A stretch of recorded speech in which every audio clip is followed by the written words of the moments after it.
Well, hello and welcome to a special edition of Absolutely. Brett Curry One of a and kind. Chris Brewer. One of a kind, always. Always one of a kind. Really excited. We're actually joining you from sunny San Diego, California. We're looking over the bay. Behind us is downtown San Diego. Amazingly beautiful day, as a lot of our friends in the Midwest and the East are suffering through bitter, cold weather. But that's beautiful here. Yeah, awesome. We're attending the Traffic and Conversion Summit. This is round number 3 for us. I consider this one of the must-attend events. Wouldn't you say so, Chris? In our industry, it's a really valuable one. 100%. Networking, content, it's all good. Yeah, as I was coming out, I thought, is this our third one? Yes. This is our third one, and I just said that. Did you? I did. Well, see, I don't listen. Yeah. Hey, this is the 3rd time we've been here. Wow, Brett, I was just thinking that, I was just thinking, how many times have we been here? Oh yeah. But what I was thinking behind that, before I started hearing the content, was, am I really going to hear anything new? Should we really invest it's probably going to be... Should I have Netflix queued on my phone? Yeah, it's going to be over a couple $1,000s probably for us to go out here after client dinners and everything is added up.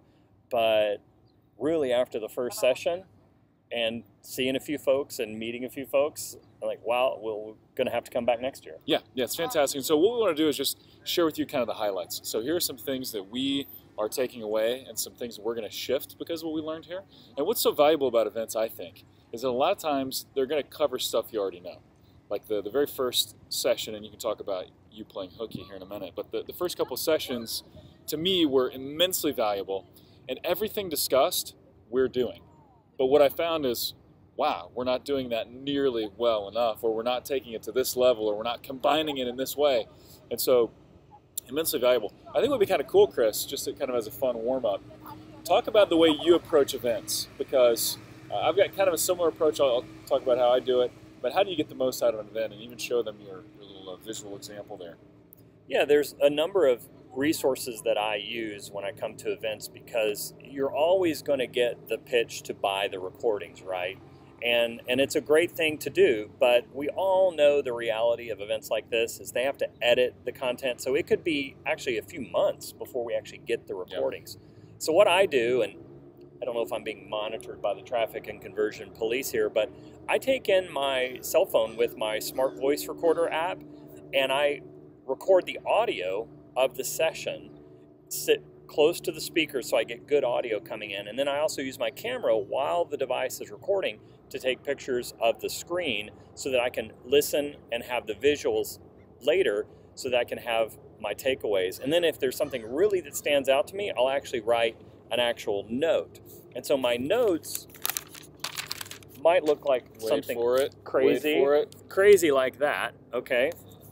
People are going to pause the screen, look at what my notes were, but so it may be something crazy like that. They wouldn't make sense. No, they would not be able to figure it out.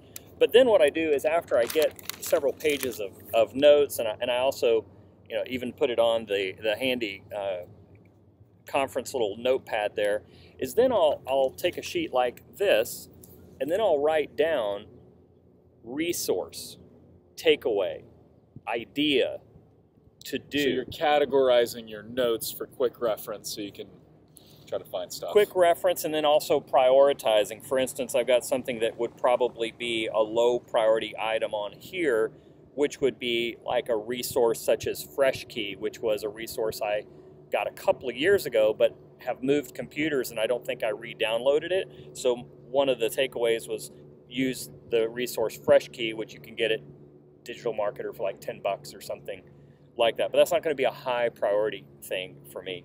And so then when I get back, I know exactly what I can implement. And then the other thing that how I approach events is really the content is secondary for me. I really want to seek out relationships with potential new vendors. That's the most valuable part of an event, I think. Oh, for sure. I mean, we won't drop any significant amount of names, but just the amount of folks that we've been able to have conversations with and lunches with, the huge names from our industry is really incredible. Just one lunch meeting, one 15-minute chat with an influencer, and you're helping them and they're helping you. Really, that's what's led to a lot of things that we're doing in our business. We could trace back to an event like this, where we had a meeting, it went well, and it led to lots of other things. Yeah, and even opportunities for just meeting new people in interesting ways. I haven't told you this. I told you I was going to use this. So this morning, we were running a little behind, not huge, but running a little behind. We're getting stuff done, though. We were working. Absolutely. Yeah. And you know, and we are about to have a helicopter come over. You know, this is like the largest naval base on the West Coast, I think. We're looking out over Coronado Island is right in front of us. And then the big naval base is beautiful. It's amazing. We looked out the window yesterday, and somebody goes, "Look at that big boat going by." And I said, "Dude, that's not a boat. That's a ship." It was a big Navy ship that came by. But what I was getting at is we were running late, and the hotel we're staying at doesn't have the greatest coffee. So I said, "Brett, I got to get a real cup of coffee," which means what? Starbucks, probably. Starbucks. It means Starbucks. So went to the hotel, and 8:30 is when the first session started, and there was a long line out the Starbucks, and I thought, man, I could be standing here for 20 minutes. Yeah. Which they also had free coffee at the event. I did not know that. I'm sorry. It's an expense. So what I did, actually, this will make the expense even more interesting. So what I did, I was just opportunistic. I thought, I'm a marketer. What am I going to do? So I went up to the person that was just behind the first person in line. And there were two guys standing there, and I didn't have a clue what they were. And I went up to him, and I said, I saw one guy's name was Adam, and I go, "Hey, Adam, how are you?" The other guy's name was Rick. I said, "Rick, how are you? Let's act like we know each other. And, man, it's been a long time since I've seen you. Awesome. Like, tell me again, what was the last, where are you from?" And they're, like, smiling. I said, "So, guys, here's the thing. We're going to act like we know each other because I'm going to buy you both coffee. Yeah. And that way I'm kind of running late. We're all good." They're like, Yep. "Dude, that's fine with us." Yeah. So free coffee, I'm in. Free coffee, I'm in. It's actually a really good move. I vaulted to the front of the line, and then as we're waiting on our coffee, I said, "So tell me what you guys do. Where are you from?" One guy was from Nashville. He says, "We run an e-commerce company." I said, "Oh, that's interesting. We do Google shopping campaigns for our clients." And the guy goes, "Man, we need a company like that. Can you give me your Offer card? the price of 2 cups of coffee. Offer the price of 2 cups of coffee." So he's like, "Thanks, man. We're going to call you after the event." So he may have just been saying that out of kindness, but actually that's a really good move. Yeah. So good on you. Yeah, so I just thought you guys might be entertained in that story as we got more people coming on the call today. So Brett, what was your? I know day one you were like ecstatic over some of the content you heard. So let me talk about the way I approach taking down information, and then I'll segue perfectly into the takeaway from the first day. I use my Mac because I type a lot better than I write, and if you thought Chris's page was messy, you should see my written notes. Oh my gosh, I can't even read them after the fact. I'm like, I don't know what I meant. I don't know what I meant. Hieroglyphics. My wife makes fun of me constantly for that. And I can't really get on to my kids for having bad handwriting because mine is worse than a doctor. So, but I type fast, and so I will take copious notes. It's a big, huge word. Now we got a truck behind us. It's a Costco. So I'll type feverishly or fervently, whatever word you want to use. And like for a session, I'll take a page of notes, and I'm listening and I'm typing, and I listen better when I type. It's weird.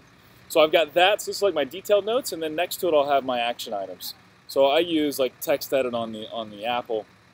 So I've got running notes and then action items next to it, and then I can easily go back later. I'll take pictures and put it in there. I created some Evernote boards for the team to go over, and so anyway, that's kind of how I approach it. But the first day, one of the sessions I thought was awesome, and it was one of those sessions where I heard the title and I thought, okay, this is either going to be really good or this is going to really suck.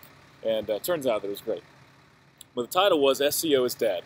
Dead like disco. That's what Perry Belcher said, which is, he's a fantastic presenter. But when he got into it, I was like, come on, Perry, SEO's not dead. We do SEO all the time. I do SEO right now for a lot of really big e-commerce companies. It's very profitable for us, and it works. Like, we're getting them up in rankings, more traffic, more sales. It's working. But what he said actually confirmed a lot of the stuff that we know and are doing.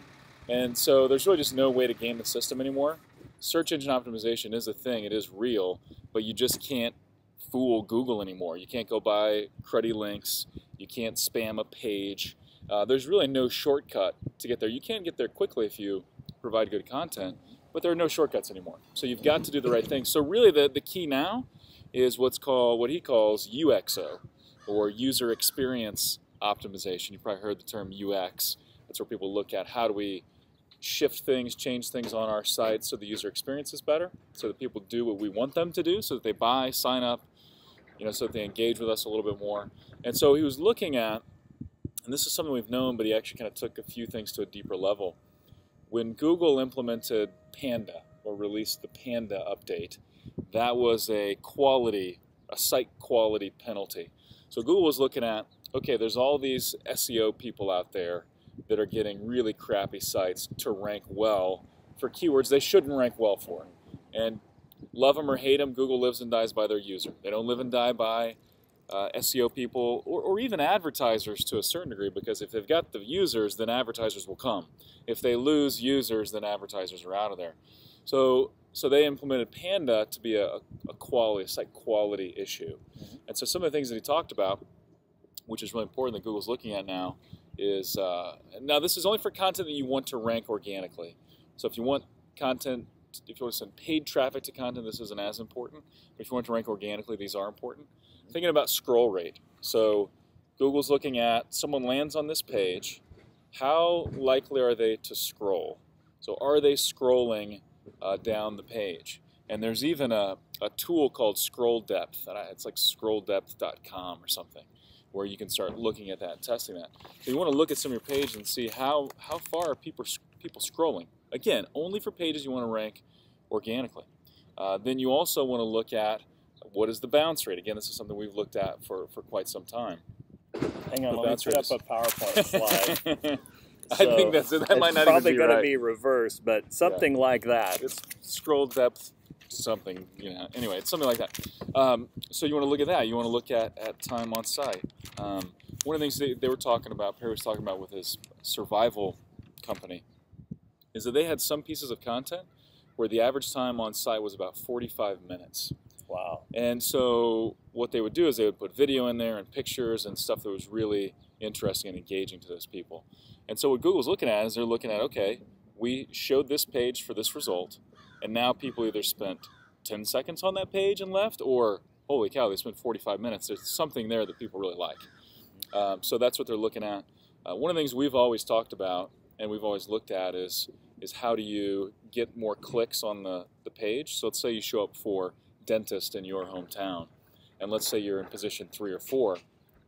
How do you still get more clicks even in position 3 and 4? And Perry, I love the term he used. He said, we always talk about how do we win the page? How do we win the page regardless of where we are? Because if you get more clicks, Google is going to move you up the page. So if you're in position 4 and you start getting more and more clicks and then people spend a long time on the page, you're going to move up. And so he talked about really crafting that, your meta description and your title tag to get the click.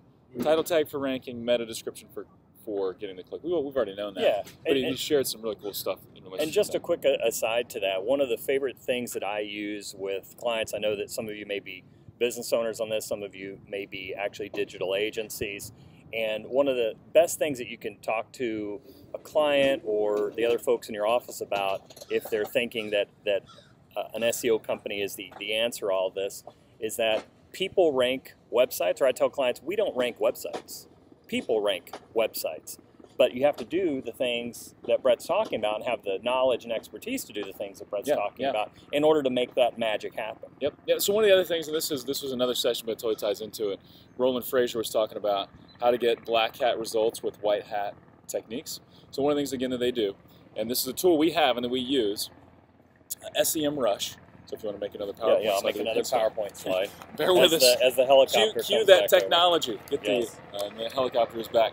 But SEMrush, so what they would do is they would say, okay, we're in the space of, he gave an example of paracords. So paracords, it's like little bracelet thingies or whatever. So they typed into SEMrush, paracord, and then they looked for the top searches, and what they did was they created a piece of content that was about like the top 30 keywords for paracord. So usually you're thinking tighter blog posts. One thing they're finding that works really well is creating these massive blog posts that touch on everything. So they've got this one piece of content that ranks for 400 keywords. And so they talked about, here are the top 30 ways to use paracords for if you're a survivalist or something like that. And so it was keyword focused. They created really cool content, but they the title of each, or the header for each of those things was a keyword they pulled out. And the content was great, people love it. That's one of the ones where the time on that page is like 40 minutes or something. And so utilizing data to then create great content that people engage with. Another great tool you want to check out is BuzzSumo, and that's where you can look at, okay, related to this topic, what is trending right now? What are people sharing socially right now? So if it's paracord, or if it's outdoor cooking and grills and whatever, what are people sharing right now? Yeah, the content, because I went to an email copywriting that Perry led as well, and just some real treasure trove of ideas, because Brett and I write a lot of emails, and just like you get a writer who used to write for the newspaper, they get the writer's block, or a novelist gets writer's block, email copywriters can get writer's block. Whether, again, you're writing an email to your business followers, or to your customers, or to your prospects, or you're setting up a campaign, sometimes it's hard to really come up with those things that are trending and fresh. And so Perry talked about using Alexa in the What's Hot section to see what's trending online, and take those things, the things that have come up recently, things like right now it's ISIS that may be out there, and if it works as a tie-in to your audience, how you can use what's trending in news and an online search in your email copy. Another idea was going into current event that's popular, getting a lot of play, tie that back into your business. And also for subject lines, putting in your keyword or keyword phrase into YouTube, and then see what the #1 video for that is. And usually the #1 video will have the most views and most engagement. And then you look at how that video is titled. It can give you some great ideas on email subject lines, because if people are already clicking on that video, probably because of the title and how it's trending, they'll likely click on your email subject line. One interesting thing, just to tie into that, Ryan Dice mentioned this, taking a current event and then piggybacking on that and tying it into your business. And he used it, and I think he used just a random hot topic right now, which is, Bruce Jenner and his gender identity. But this is brilliant. He said, what would you do if you sold medical insurance? I would take that story, this is what Ryan said, I would take that story and say, what will this do to Bruce Jenner's health insurance? Or to his life insurance? Will he now be use the actuary table of a female or a male? Right, and so you would use that story and it could get play potentially. And I know that's a weird one, but you kind of get the idea. You take something that's a relevant hot topic, and how do you tie that back to your business?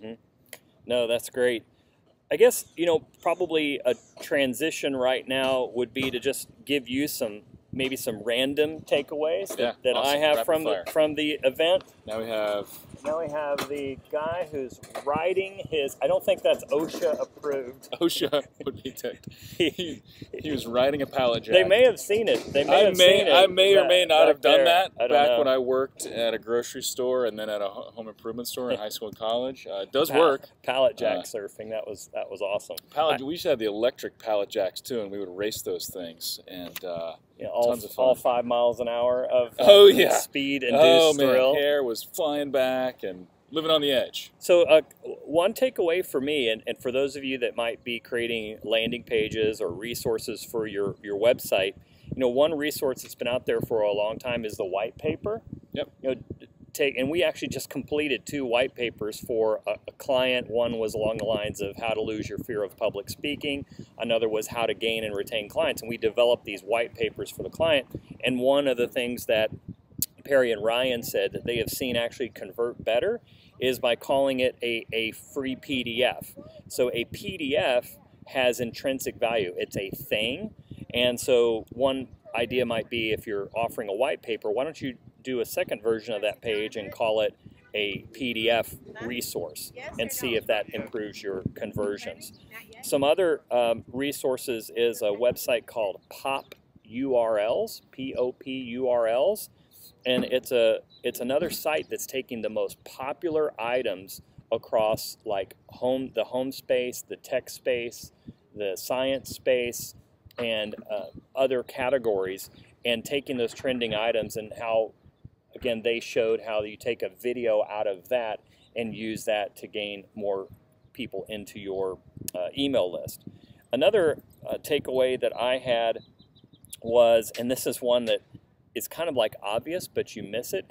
For those of you running Facebook ads campaigns, or really any display option, make sure you're paying attention to the last time you changed your banner ads, the images in your banner ads, the images in your Facebook ads, because over time, if you're targeting the same demographic, it's going to be like a billboard. They're going to stop seeing it. It's not going to be fresh any longer. One other tool before I forget about it that ties in, you said pop URLs, also look at Upworthy.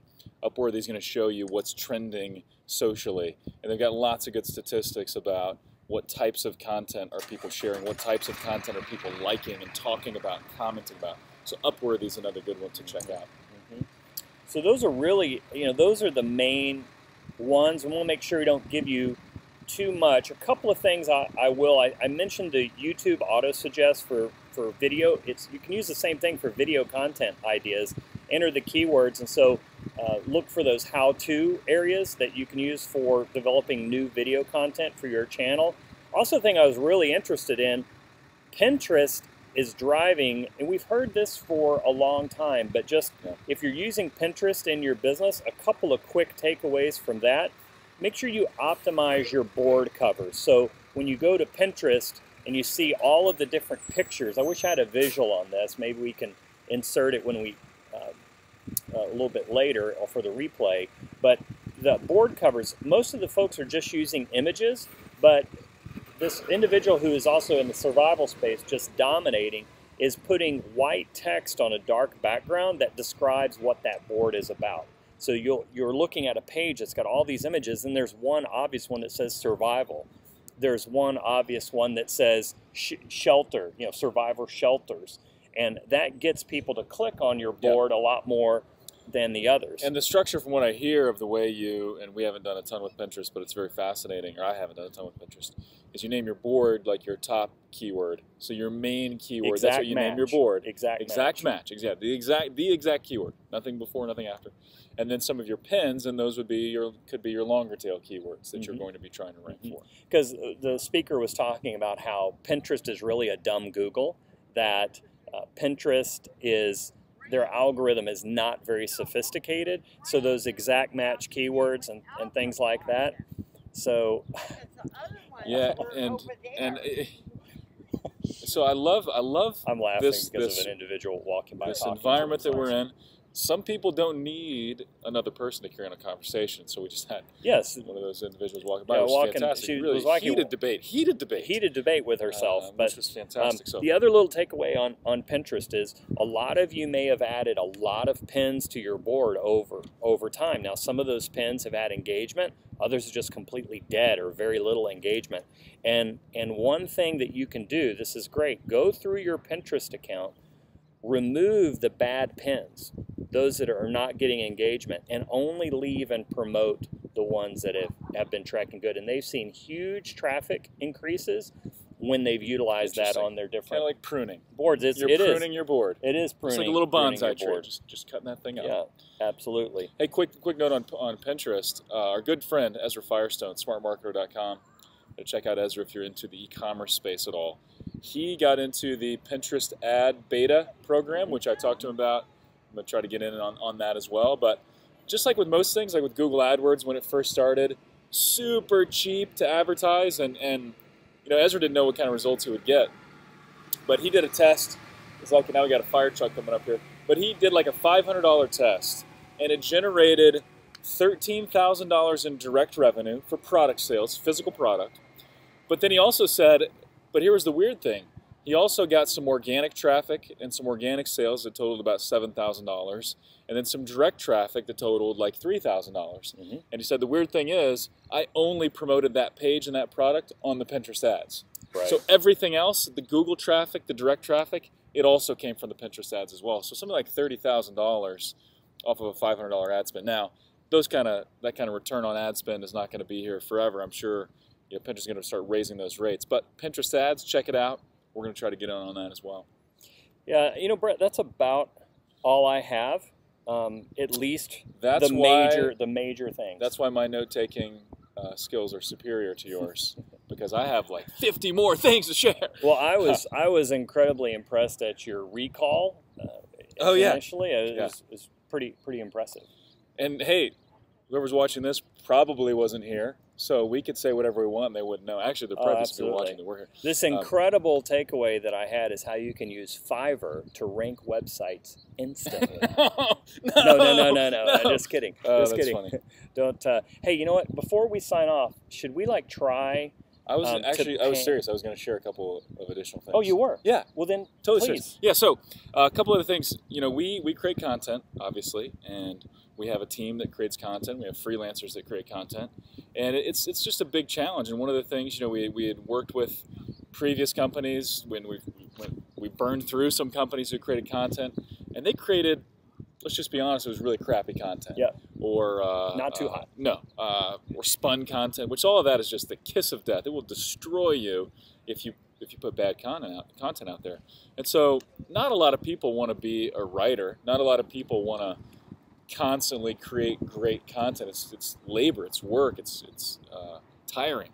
And so one of the things they shared, digital marketer, and actually their head of content's a friend of mine. He's from St. Louis, Russ Henneberry. Yeah. Shout out to Russ. Russ and I, just a quick story, he and I both spoke at an event in St. Louis about 3 years ago, this entrepreneurial event. And so it was one of those deals where I talked about marketing, he talked about marketing, and I was like, holy cow, this guy really knows his stuff. So we started talking, and then I guess it was 2 or 3 traffic and conversions ago, he was working with a digital marketer shirt on. I'm like, Russ, what are you doing? So he's their head of content. Anyway, so one of the things they shared was that their most popular content, the content that's shared the most, that gets the most traffic, that gets the most likes, it's all curated content. It's not their original stuff. So, case in point, what they do is they'll do like a blog roundup. So they'll create a blog post saying, here are the top resources on email marketing. This site, and this site, and this site, and this blog, and these pages, and here's like a quick sentence on why these are so great. Put that up as a blog post. People love it. Or they'll even because you're doing the work for them. Yeah, you're doing the work. Yeah, you're doing the work for them. So none of that is your content. You're just saying, here's like my top 10 favorite resources. Go check them out. And users love it because now they don't have to go find it. And then what they would also do, and this is brilliant, is taking a step further, then you would approach each of those resources and say, hey, just wrote a blog post about you because we love what you're doing. Just wanted you to know about it so you could maybe talk about it or share it. So now they're getting backlinks from these people. Right. They're getting those people to share that social and say, hey, look, you know, this company talked about my stuff, right? So that curated content, and they gave like 8 examples of how to use curated content.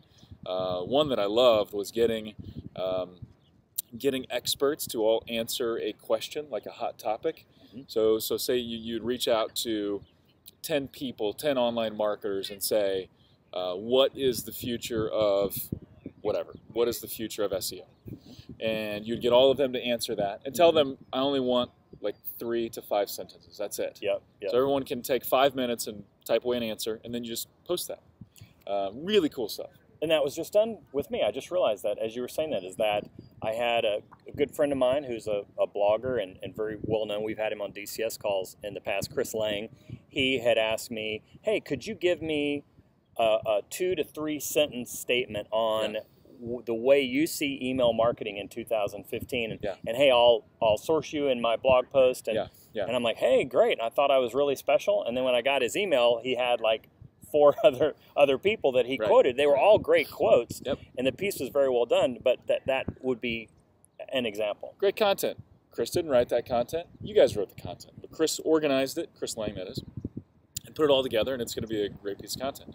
So getting this curated content. So we've already been doing some of that. Our team, Brandy and Liz, head that up. They're fantastic. They're already doing a lot of that, but there are several new things that we hadn't thought of that I think we're going to definitely use. The other thing, and this is one of those aha moments. Can you hold that thought, because I can just I can just see over here. What exactly? Could you give just a quick definition of what exactly is curated content? Oh yeah, sorry. So curated content is where you're not writing it, you're finding stuff and assembling it. So museums have curators where, you know, the curator of the museum didn't go out and paint all the paintings.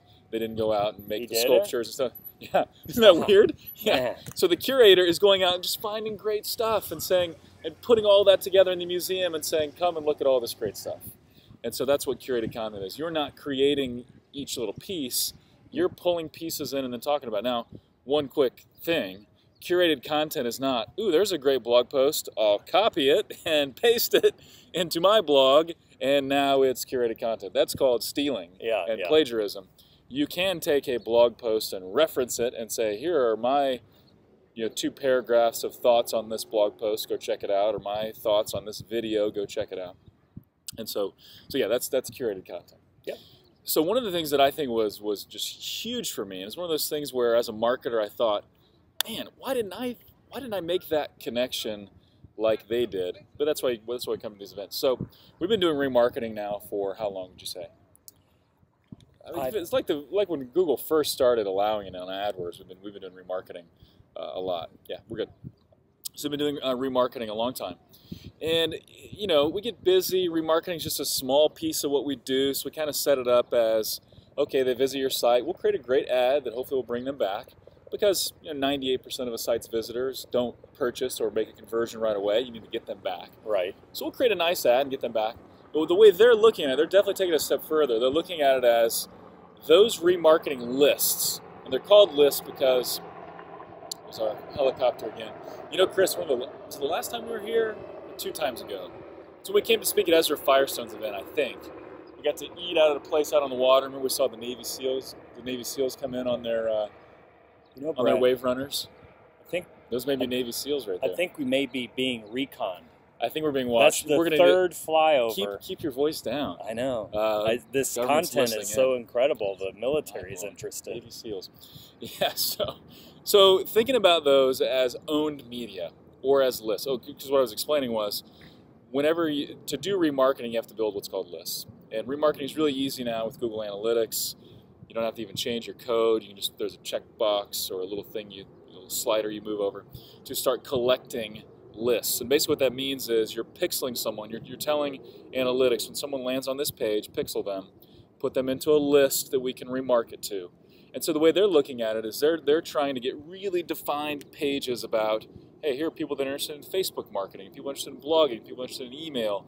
And so they're really defining those remarketing lists. And then they're viewing it as, hey, if we've got a new launch for email marketing or for blogging, we've got this remarketing list. Let's run ads to those people and bring them back in. And it's really the progression of our industry. When email marketing came out the first time, everyone was just loading up their list. Quick funny story, because I saw it. It was kids. awesome. I love kids. I wish I could have spun the camera. I have 7 kids, so I'm a huge fan. Little boy with a kite seems super excited, and there's a dude napping. Just enjoying some peace, and the little boy with the kite. And I would probably be the same way at that age. He was about to whack the dude sleeping with the kite. I really wish he had gone for it. His dad intervened. Way to go, Dad. Yeah. But that would have been awesome. So yeah, you're right though. It is just it's the next step in remarketing. And they've even got down to a science where they say, here's what we're willing to pay to get someone on our remarketing list. And we had I had a talk where we're looking at the agenda, and they kept talking about CPP. And so what's your CPP? Well, I'm used to CPP in the media world. It's cost per point, right. Or cost per percentage point of like a TV audience or something. But this was their cost per pixel. So how much are we willing to pay to get someone on our remarketing list, because we know we can follow up with them and get them to convert. So then using remarketing for video and all kinds of things. So just being more structured in your remarketing. And one thought that I remember from that is, it was really a fascinating discussion, and if you're looking at this in your business or your clientele, and the client is talking to you about ROI, or your CPA is asking you, well, what's your ROI? Well, Ryan was talking about, if we have a business or a campaign where the ROI is huge, and it stays that way for a long time, someone needs to be fired. Because if your ROI is huge, it means you're really not spending enough money on acquisition. You're not trying enough new things. You're not pushing it hard enough. Well, that if it's working and you're getting a good ROI, you need to continue to feed the animal, because it's all about acquisition. Right. The initial acquisition cost is your highest initial cost, and after that, and once you've got them into your system, then it's all profit. It's all profit. Yeah, I had a conversation with a big sporting goods company. We're talking about Google Shopping, and they've got a campaign running now, and they've got this crazy return on ad spend. It's insane, but it's because they're bidding super duper low. And then they're using some strategies we use too, but we use them in conjunction with other strategies. And what I told them was, hey, you probably got about the best return on ad spend you could possibly get, but you're also missing a ton of opportunity because a lot of these other things just aren't showing up and you're not getting those sales. So yeah, I love that point. You want to make profit, but also, are you doing enough to get enough acquisitions? That's pretty cool. 100%. Yep. Anything else? So quickly, and I'm trying to watch the time here. I've been not paying attention to the time. I'll share this really quickly. I'll do like a 3-minute talk on this. Okay. I think it's worthwhile, and it will kind of do it. They're saying keep going. Okay, good. Yes. All right. So this will do this a total injustice, right? This is kind of like sharing. Here's how to have a successful marriage in 3 minutes. Although I guess you talk about the high points. Anyway, bad analogy. So we just got to have a session where they were talking about emotional drugs or emotional triggers, right? So marketing or things that happen in life that release emotional triggers, right? So I'll run through some of these, and this is all just off my memory, but dopamine was one of them, right? So dopamine is like the happy drug, right? And dopamine can be released when you get something you like, so you make a purchase. Dopamine can be released when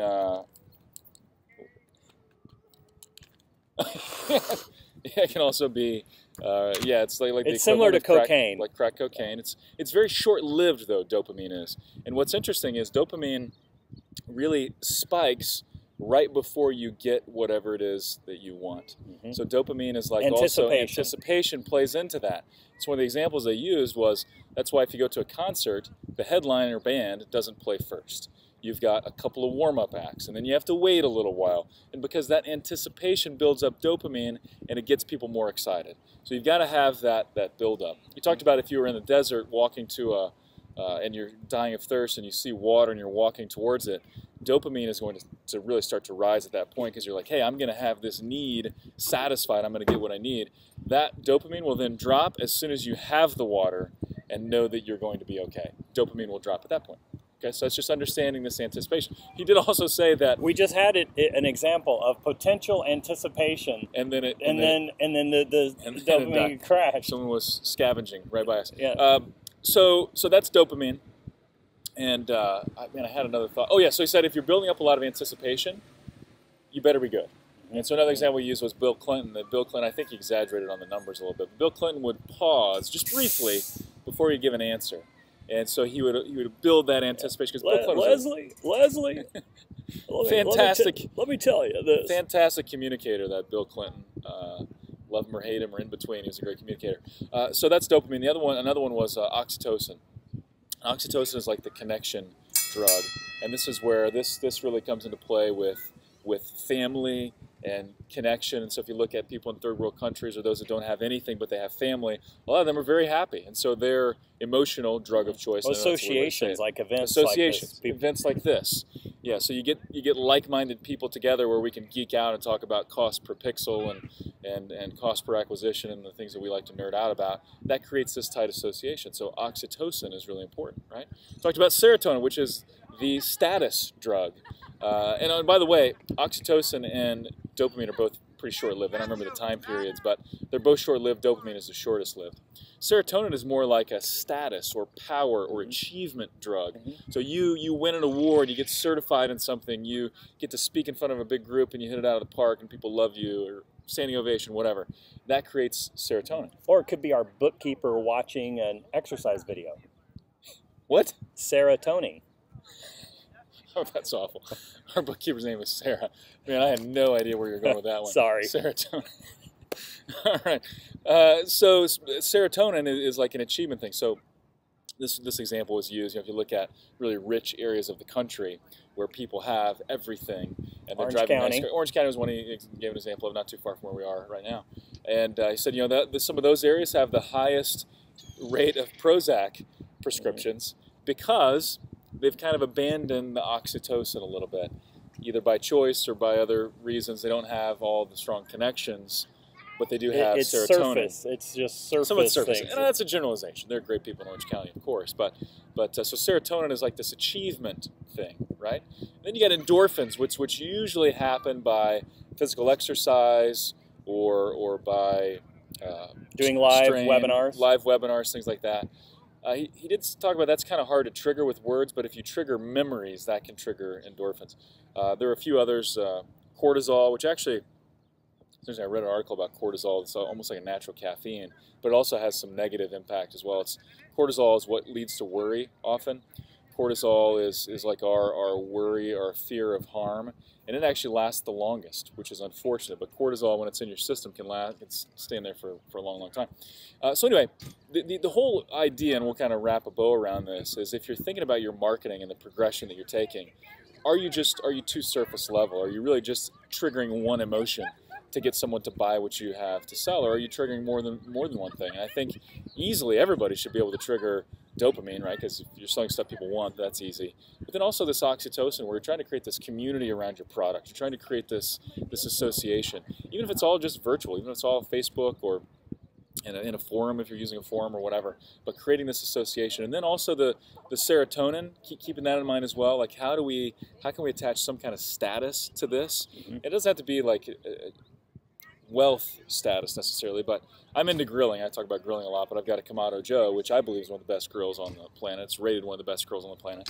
So getting other Kamado Joe owners to be like a part of that club and to feel good about, hey, I've achieved Kamado Joe status, or whatever the case may be. Mm-hmm. So using more emotional triggers in your marketing is really critical. Or if you're an agency, helping people with their marketing trigger more of those emotions, because it creates stickiness, it creates kind of virality in what you're doing, and it's just awesome. So thinking of that dopamine, it's so short, right? That if that's all you 2 have, minutes, yeah. just selling people stuff they want, that's going to fade quickly. So you got to do other things to get them to love your brand and love what you're doing and buy again and again. So because the main point is most ineffective marketers will market towards the thinking side of the brain, only, not the emotional, not the emotional side. Yeah, exactly. So wow, man, that was kind of like a data dump. Hopefully that wasn't too rapid fire. Hopefully you liked the little interruptions as much as we did. Hey, should we pan and show folks? Yeah, we should definitely pan. So here we go. We've got the fire truck looking like they're going to show some kiddos what's going on, which is awesome. I love the trees here. Really, really unique. So looking straight ahead, that's actually Coronado Island. Got the naval base over here, and this is some kind of, I forget what it's called, some kind of little village here behind the Hyatt where the event was. Some great food out here, by the way. I love the fresh food in San Diego. I've been eating seafood, I think, for about every meal. Yeah, we had an awesome client dinner last night. Seersucker here in San Diego. Recommend that place. It was super good. So yeah. Well, appreciate everybody tuning in for this exclusive event. Hopefully you enjoyed it as much as we did. I'd love to hear your comments on this one. This is a little bit different. You know, you're staring at our mugs the whole time. So love to hear your thoughts on the content, the style, the flow of this. That'd be much appreciated. Yeah, let us know. You guys have a great day. So with that, thanks everybody. We'll talk to you soon.